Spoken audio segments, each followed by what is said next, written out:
ওয়াসওয়াসা সৃষ্টি করবে, কারণ সৃষ্টি করবে।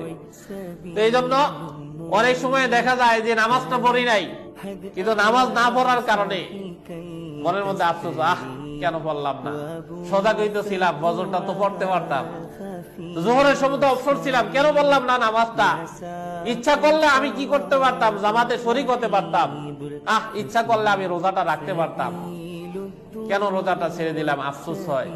তো মুমিন মুসলমানের আফসোস হবে, কিন্তু এই নয় যে প্রকাশ্য ভাবে আপনি পানাহার করবেন, প্রকাশ্য আপনি আল্লাহর হুকুমগুলো ছেড়ে দিবেন, আপনাকে সমাজ কিছু বলবে না, দেশ কিছু বলবে না, রাষ্ট্র কিছু বলবে না। আপনি জেনে রাখবেন, দুনিয়ার সবাইকে ধোকা দিতে পারলো, আল্লাহকে কিন্তু ধোকা দেওয়া যায় না। আল্লাহকে আপনি ধোকা দিতে পারেন না, আল্লাহ সব বিষয়ে অবগত আছেন। আপনাকে ধরা হবে, পাকড়াও করা হবে, সেদিন মুসিবতের দিন আপনি আটকে যাবেন।